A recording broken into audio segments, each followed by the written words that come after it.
പണ്ടൊക്കെ ഞാൻ എന്തെടുത്താലും അതിലൊരു ബ്ലൂ ടച്ച് ഉണ്ടാവും. അങ്ങനെ എടുത്തെടുത്ത് അച്ഛൻ്റെ കയ്യിൽ ബ്ലൂ കളക്ഷനിലെ ഷർട്ട് ഒരുപാടായി.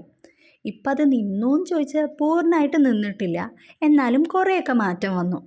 കഴിഞ്ഞൊരു വീഡിയോയിൽ ഇൻവിസിബിൾ നെക്ലേസ് ഉണ്ടാക്കിയിട്ടുണ്ടായിരുന്നല്ലോ. അതിന് മെറ്റീരിയൽ വാങ്ങാൻ പോയ കൂട്ടത്തിൽ എൻ്റെ കണ്ണിൽ പെട്ടതാണ് ബ്ലൂ കളർ ബീഡ്സ്. എന്ത് ഭംഗിയാണെന്നറിയോ ബീഡ്സ് കാണാൻ. കണ്ട മാത്രയിൽ തന്നെ എൻ്റെ മനസ്സ് കീഴടക്കിയത്. അതുകൊണ്ട് വീണ്ടും ഒരു ചിന്ത കൂടെ ഇല്ലാതെ അപ്പം തന്നെ ഞാൻ കൂടെ കൂട്ടി. ഇന്നിപ്പോൾ അതുകൊണ്ടാവാം നമ്മുടെ കലാപരിപാടി. ആദ്യം വിചാരിച്ചത് ഈ ബ്ലൂ ബീഡ്സ് മാത്രം വെച്ചിട്ടൊരു സിമ്പിൾ ആംഗ്ലെറ്റ് ഉണ്ടാക്കാമെന്നാണ്.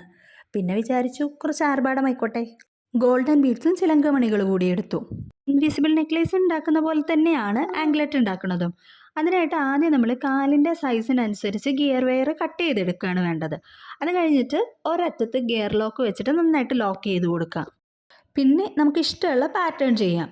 പാറ്റേണിൻ്റെ 2 സൈഡിലും ഗിയർ വെയർ വെച്ചിട്ട് നന്നായിട്ട് ലോക്ക് ചെയ്ത് കൊടുക്കണം എന്ന് മാത്രം. എൻ പോർഷനിൽ ഹുക്ക് വെച്ച് അറ്റാച്ച് ചെയ്ത് കൊടുക്കാം.